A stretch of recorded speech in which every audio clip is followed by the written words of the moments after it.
Halo semua, kali ini aku mau bahas buku yang super inspiratif banget buat para orang tua atau yang lagi persiapan untuk jadi orang tua. Nah, judul bukunya itu Maukah Jadi Orang Tua Bahagia, karya Aisyah Dahlan. Nah, buku ini tuh beneran kayak panduan hidup buat keluarga, dan siapa sih yang gak mau jadi orang tua yang baik dan orang tua yang bahagia? Yuk kita bahas.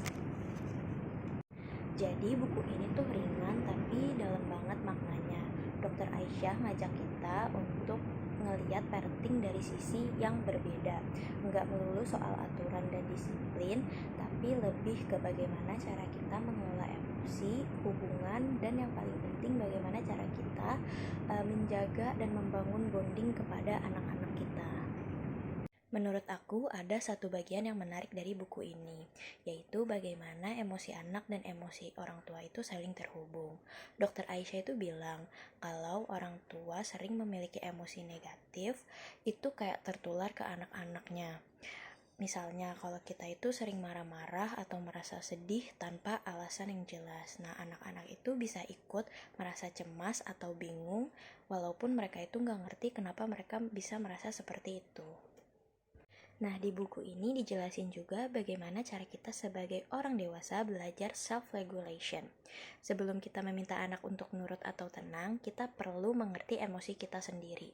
Ada langkah-langkah simpel untuk kita ngerti emosi kita, seperti tarik nafas yang dalam, sadari emosi yang muncul, dan terus coba respon dengan cara yang lebih tenang. Nah, ini enggak cuma buat bantu anak, tapi juga bikin kita lebih lega loh. Buku ini tuh bukan cuma ngajarin buat jadi orang tua yang sempurna, tapi lebih ke gimana kita bisa jadi versi terbaik dari diri kita sendiri. Biar kebahagiaan itu juga sampai ke anak-anak.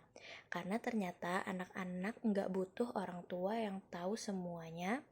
Mereka itu butuh orang tua yang bahagia dan ikhlas dalam mendampingi diri mereka. Jadi kalau kamu lagi cari buku yang bikin hati lega, paham anak-anak, dan juga belajar bahagia bareng keluarga, aku rekomendasiin banget buku ini. Jangan lupa baca ya. Bye!